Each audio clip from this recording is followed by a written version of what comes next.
On this episode of Star Trek Universe, episode 201 of Strange New Worlds, The Broken Circle, right after these words from our mystery sponsors. You know what? The broken circle. The whole episode I'm sitting there going, well, the circle won't be broken by and by, Lord, by and by. That did not enter my head, not at all.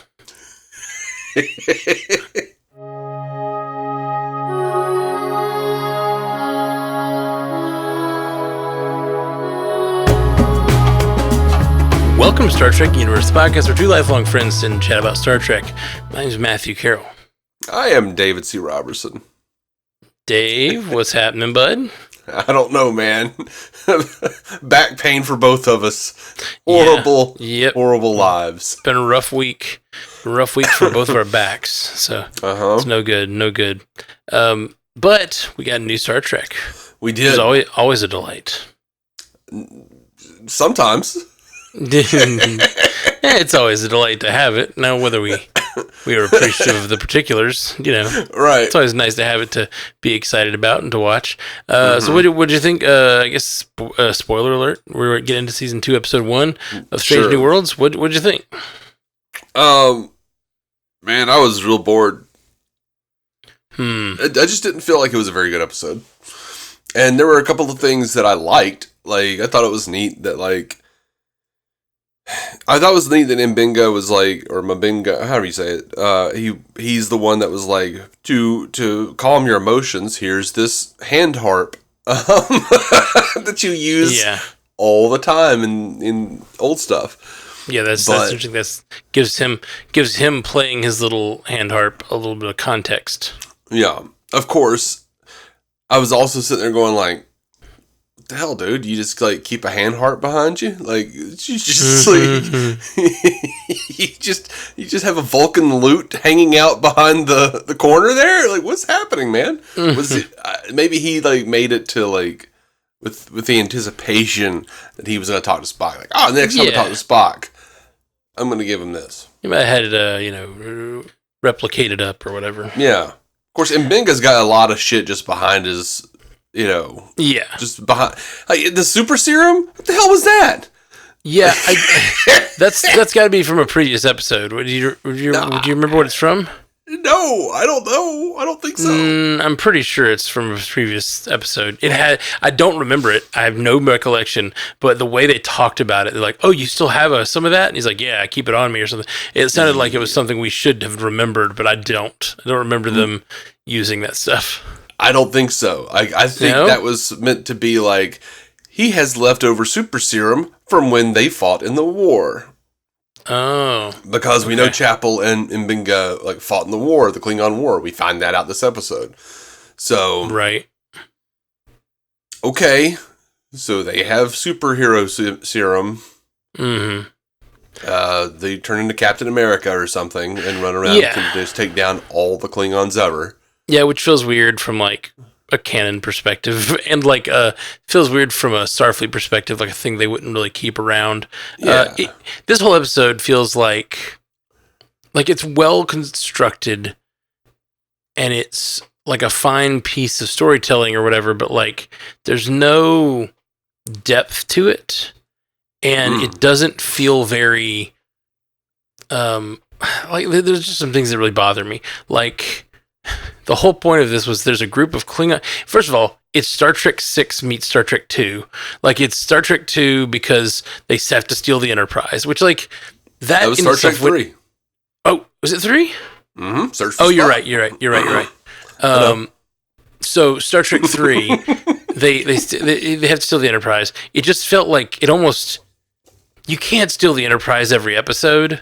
It feels like a really big deal to steal the Enterprise. You know what I mean? Yeah. It was one thing when you kind of go a little bit against orders, but stealing the Enterprise and going on a big mission into war-threatening territory feels like a big deal that would have huge consequences. And it just kind of feels like that's not what they're trying to do here. This is a show that's supposed to be about episodic storytelling, Mm-hmm. And then we find out that there's a group of Klingons and humans working together because they want to profit. So there's this, is that the Broken Circle? Is that their name? Yeah. So they go in to fight them, and that could be really interesting. Like a group of, Klingons who are fighting for dishonor, basically, because they just want profit. Like they've left their way of honor, and a bunch of Starfleet who've left their way. Like the war has ravaged them or something. And then they get there. I was like, ooh, this could be really cool. Like almost like a Maquis type situation. This group that's like, screw Starfleet, screw the Klingons. We're forming our own little alliance to keep them at war because we only want it for ourselves. Like that seems like it could be really interesting. And when they get there, you don't see a human at all. Yeah. In their entire base. It's just a bunch of Klingons, and it just kind of feels like it's playing on the tropes that we left behind in the original series of the Klingons just being sort of these bad guys. Yeah, and I just was like, I wanted this when they mentioned it, I'm wanting this complex story about some faction forming, and no, we just get nope, and then even that idea of the Klingons and the humans. That's what I was talking about Star Trek 6. The Klingons and the humans forming an alliance to keep them at war. It just felt like it was just being comped from all over Star Trek and nothing being fully explored in the moment in this episode. But the episode plays out well. I like the characters.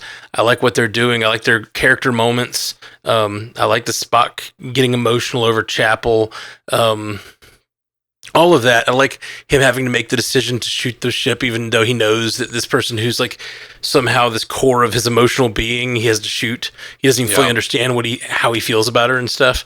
That was all good, but it just felt like it was at the same time too big and too little. Like the story was too big, and that they stole the Enterprise and went across to a war torn area, and then it's too little in the fact that this should be a big pivotal thing if there's a new faction forming of Klingons and humans working together, and they just leave that alone completely. It's really strange.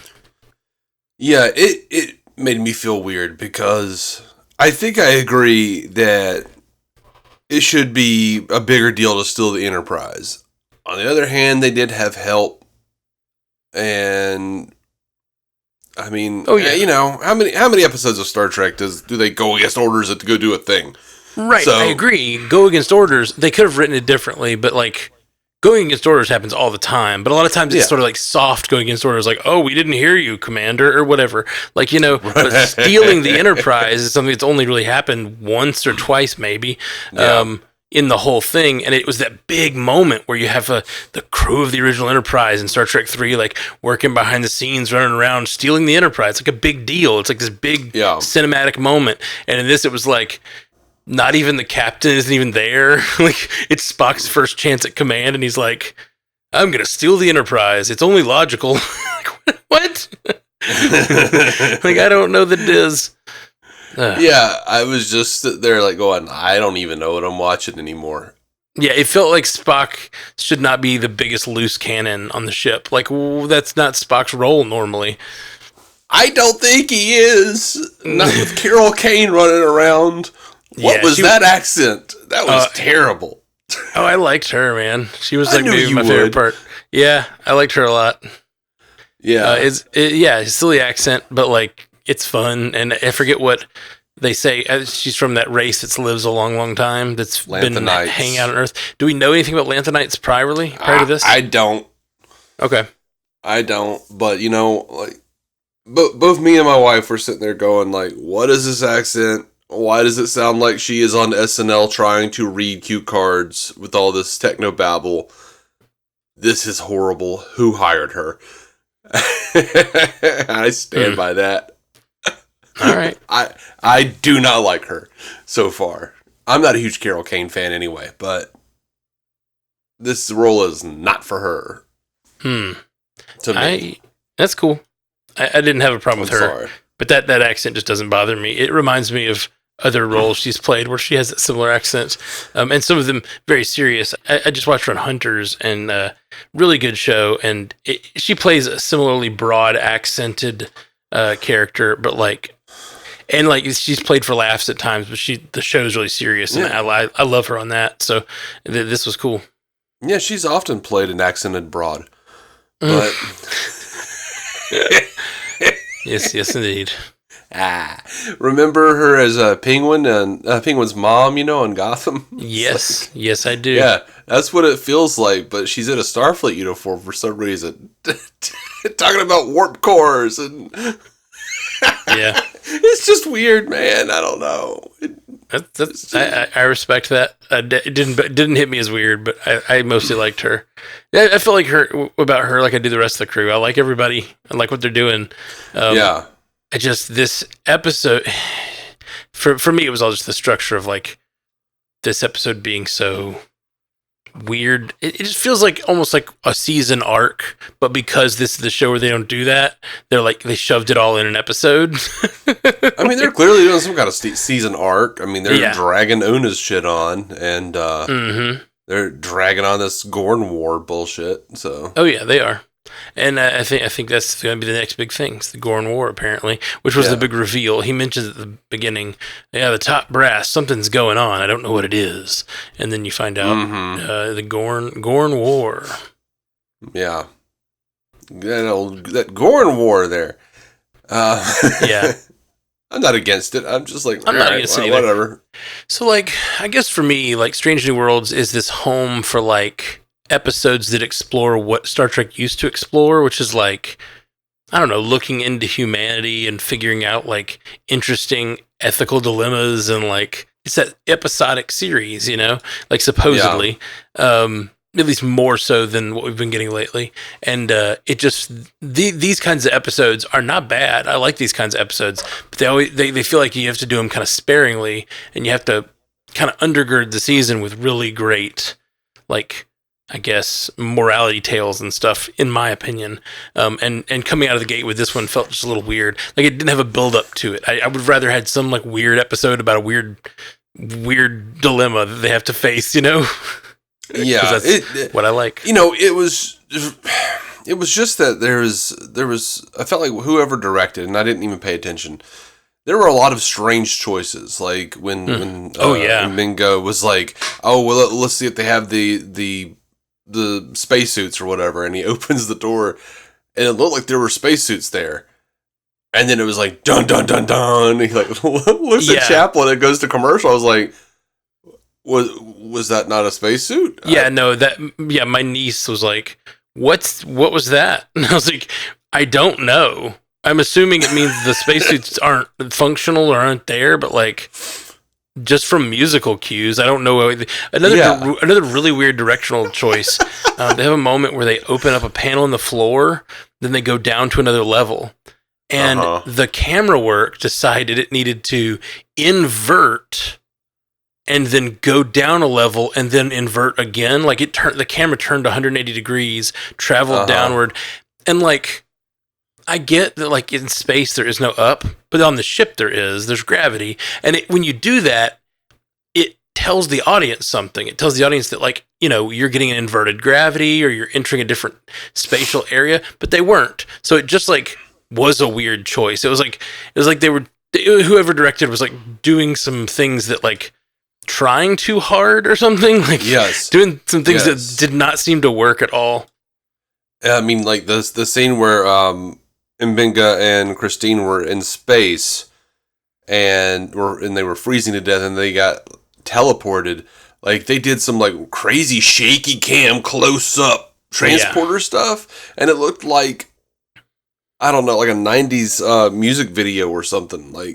I felt I agree. It was super weird choice. I was like, what was the point of that? It's just the weird directorial choices in this episode are pissing me off by the end of it, because I'm like, what are they doing? That wasn't even clever.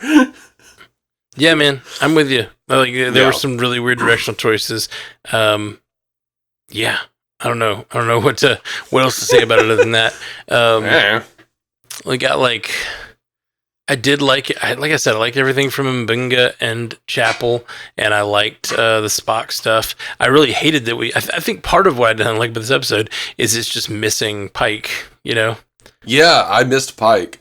I feel Pike would have put aside his emotions and made sure Mbenga was okay too after they beamed them up. Yeah. His Spock made sure Chapel was okay, and then just stood there while she was breathing, And then Binga's like laying there still dead. I thought the same thing. But then I looked at it and like Binga was still breathing when they came in. Chapel wasn't. So I think that was the idea that like Binga was alive. So it's like a triage thing, Spock. Yeah. But I agree with you. I think like it might have been more interesting if he hadn't been alive, and then they have to like he has to deal with that, the repercussions that he just chose to save who he felt like saving instead of like assessing the situation properly. But like they just let him off the hook with letting Binga still be like kind of moving and blinking while Chapel was dying or dead. Yeah. Needed to be brought back. I mean, just give me a, hey, you good, bro? Like, yeah, exactly. Show some concern. Mm-hmm. Yeah, the camera, and it took a while for the camera to even like go to him to like find out that was the case, you know. So yeah, I'm with you. So yeah, not super happy with this one, unfortunately. Yeah, it was a weird one to start off with. Honestly. Yeah. I feel like if this had been in the middle of the season, it would have like kind of fallen through the cracks of like, yeah, that was an interesting episode where they went and fought the Klingons for a minute. Oh, now we know there's a war coming, but instead it just kind of feels not great. I feel like with that like Klingon captain at the end, like I really wanted. He's like, we have to talk face to face, and I was like, okay, cool. I'm curious how he's going to convince him that this was all true, and then like they're just drinking and they're like, ah ha ha ha ha. Like, that was really not satisfying for me. Yeah. That felt like the next big thing in the episode. Like, oh God, how is he going to convince this guy? We never see it. It's just, we're all drunk now. Blood wine. Yeah. And for a second, it really bothered me because I thought the Klingons on the Bird of Prey were in on the plan. Yeah. But they weren't. I realized, like halfway through, I was like, why is he just, like, letting him off the hook? Why is he letting the Federation off the hook? Like, why is he still mad at them? And then I realized, just the one group of Klingons were in on it. It confused me because instead of having a mixed group of Klingons and humans, the only people they ever fight are Klingons. So it seemed like instead of it being, like, a mixed plot, it was a Klingon plot. So I was annoyed by that. Yeah, and they're building a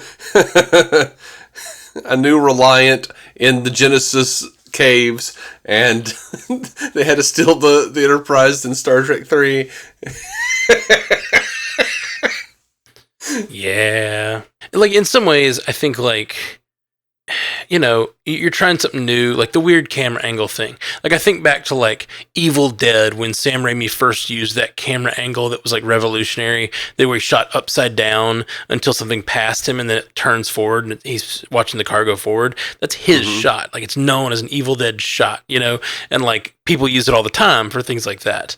And so, like, you know, I respect the attempt to try something new for these types of things, but, like, some of these, like it did what they're doing didn't hit, and it makes me sad for this episode because I did want a really strong premiere because I wanted to be excited for Strange New Worlds to be back because, you know, I really liked season 1 a lot.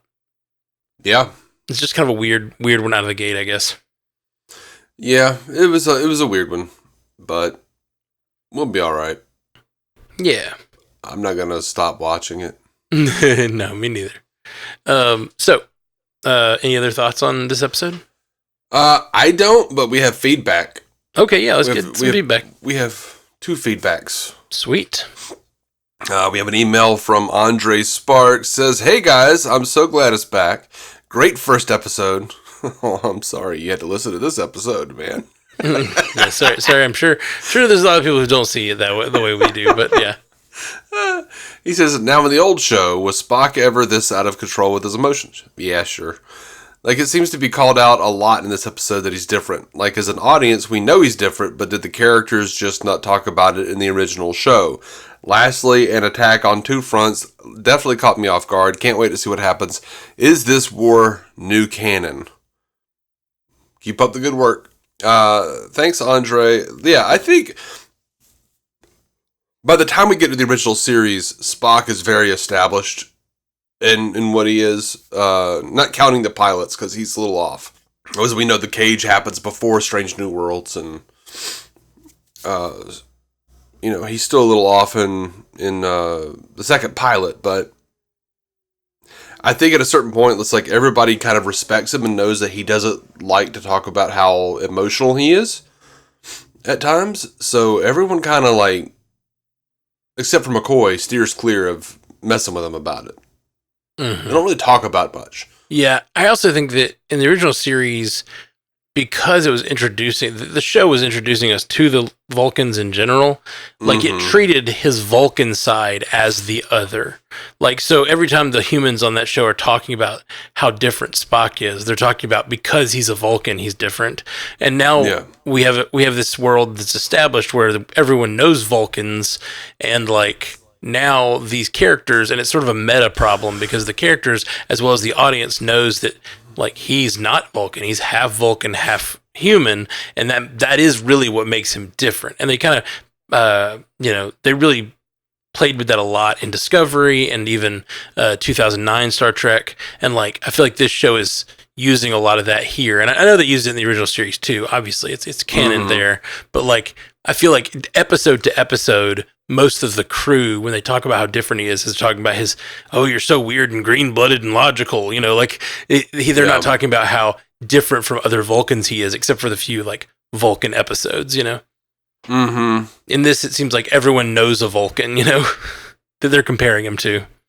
I think they're also trying to reconcile certain elements of canon where early on in the series, you'll see Spock smiling, you'll see him smirking, you'll see him like playing his little Vulcan lute while Uhura sings, and he's like smiling and watching her as he's doing it. Like, there are some strange choices that happened early on in the original series, just like in TNG when Data would smile and do weird shit like that when he wasn't supposed to. Right.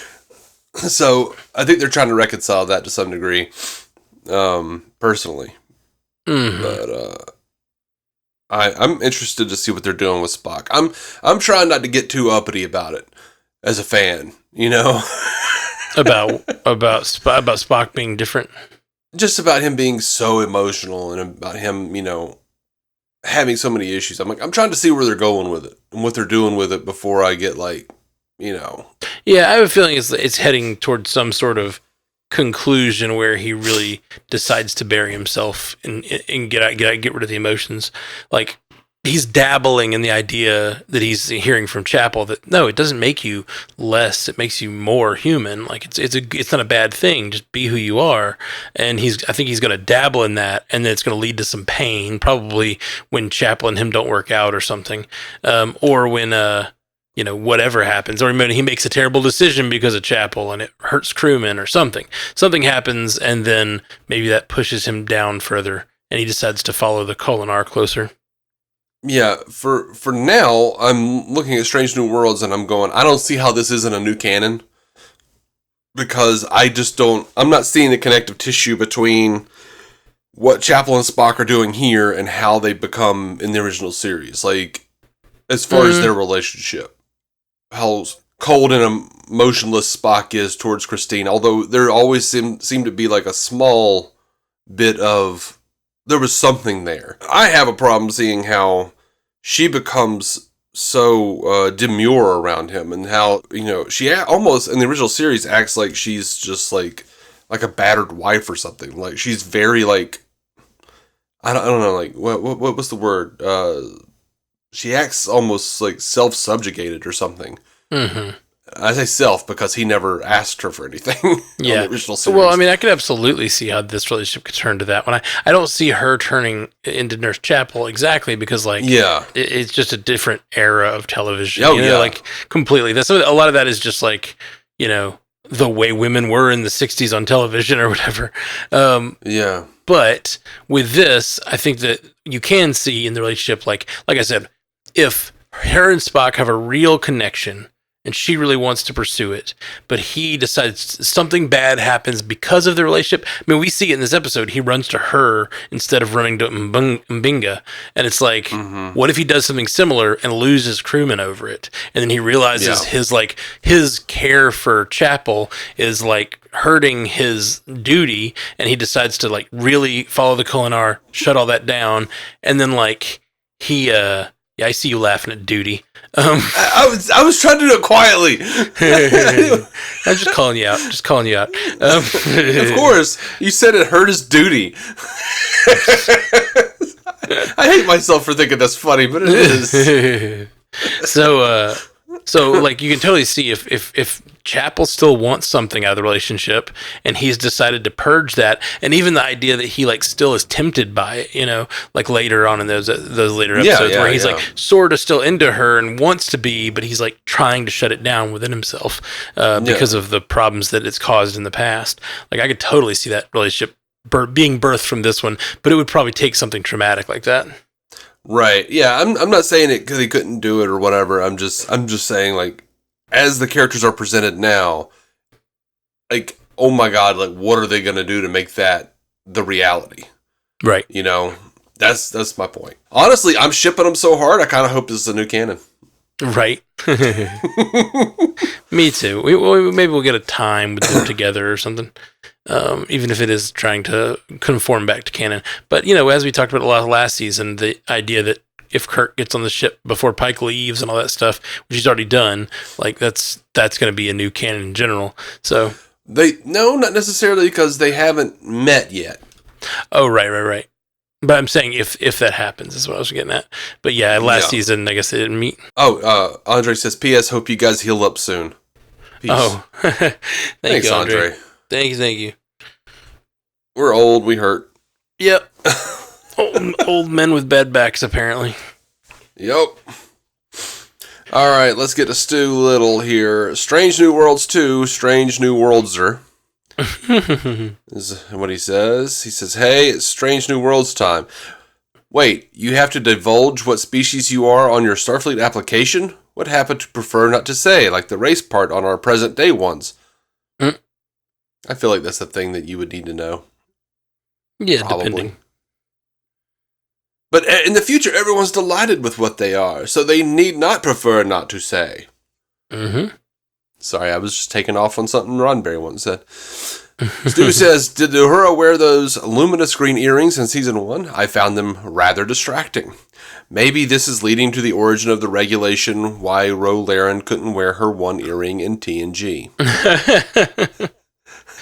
I didn't notice Uhura's earrings at all. I didn't either. Stu says, we aren't even 10 minutes into the season premiere of a Trek show and the Starfleet characters are deciding to go rogue. Where is the discipline? I don't know, man. I really do feel that way. I feel the same way. I know that going rogue is fun. I've seen all the Mission Impossible movies, but this just it feels like that should be, there's a movie called Insurrection for a reason. Like, it's like, that's a big deal when you do that kind of stuff. And just having it be a one-off episode where Spock's in charge, that would get him, they would be questioning giving him a command for the rest of his career. You know what I mean? Which he doesn't get. So maybe, but I mean, he does. He's captain of the Enterprise on Star Trek too. Oh, is he? Cool. Yep. Didn't remember that. He hands it over to Admiral Kirk. Okay. When things go bad. Gotcha. He's, Kirk is completely comfortable not doing it. He's like, no, it's your ship. Neat. That's need to rewatch too. Yeah, you do. Yeah, I do. Alrighty, let's see. Stu says, Pelia is happy to help Spock steal the Enterprise because he's Amanda's son. Green-blooded Nepo baby. I think, can we just ignore Pelia from canon, please? For the love of God. I like Pelia. I just like Carol Kane. Yeah, I mean, she's fun in certain things in pieces, but she was a bit much here for me. Yeah. Stu says, they have venom in the Star Trek universe? The fire rises, brother. Time to go mobile should be Spock's thing, come to think of it. Yeah, I hated that whole speech. I don't know why they have to keep having speeches about, what's your captain's phrase? Yeah. I'm so bored of that. It's not. I know. We've talked about it last season, how we hated it in the trailer. It didn't bother me as much in context. It just didn't feel as big of a moment, I guess. Yeah. Didn't Captain bother me. says whatever they say at the moment. Yeah. You know, me and Effie just watched The Cage, and you know what Pike says? Engage. Nice. He's like, activate time warp factor 12, or whatever it was. I think it was 7, Time actually. warp factor 12. That's great. Engage. Stu says, I have to say, though, the whole sequence hinges on the conceit that enhanced strength is enough of a leveler for a couple of doctors to be able to beat Klingon warriors in hand-to-hand combat, even when the Klingons have superior numbers. And before you bring up the bar brawl from The Trouble with Tribbles, call me racist if you want, but those weren't even real Klingons, and Scotty was on the human side. Well, it also seemed to give them enhanced senses. Like, they seemed to be able to move more quickly and visualize what was happening more quickly, based purely on the venom, whatever they were taking. Yeah, I would also say that M'Benga and Chapel had to go through a lot of shit in the Klingon War.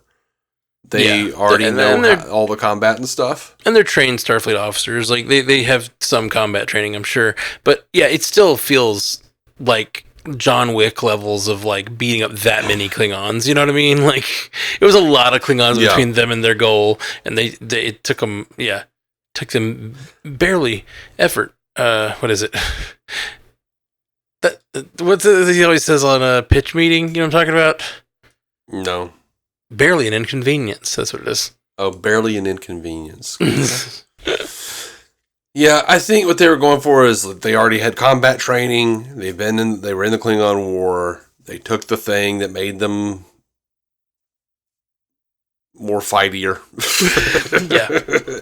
But yeah, like, and Stu's right on Trouble with Tribbles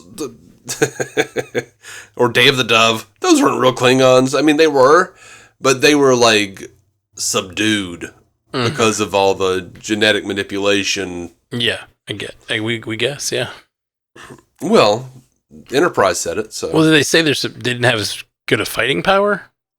They were weaker. They were like humans. That was okay. What happened in Enterprise, but they like showed like why there were smooth-headed Klingons. Yeah, no, I know what you're talking about. I just didn't remember talking about strength.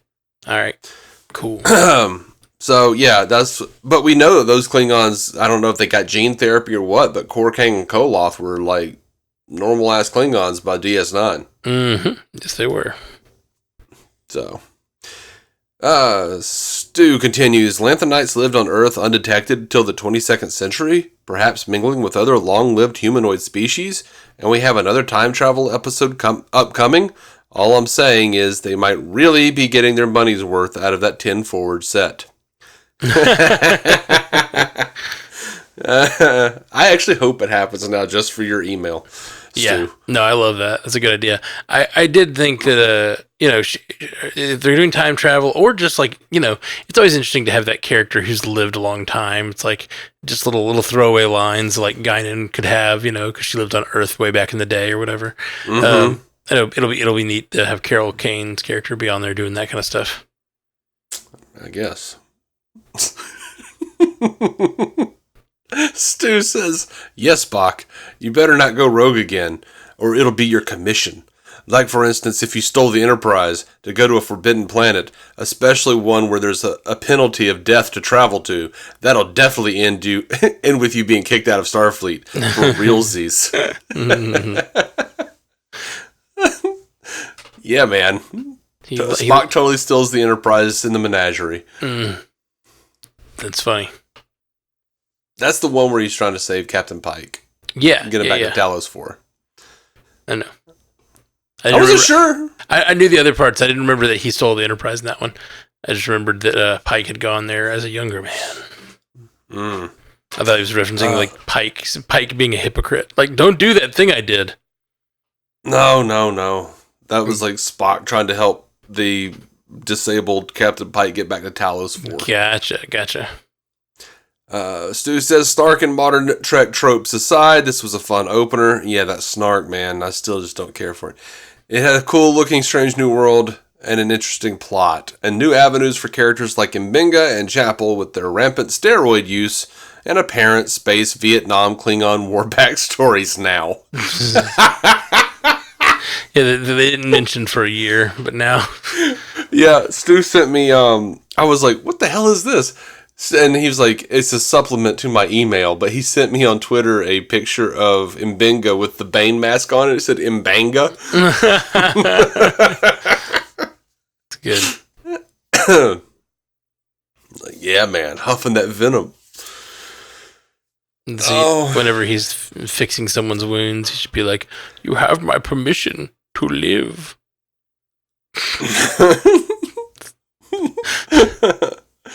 Hippocratic oath. No harm. Other doctor things. All right. Well, thank you guys for the feedback. Thanks, Stu. Other doctor things. Some random measurement stand. We'll be back soon with more Strange New Worlds, and I'm still very excited for this show.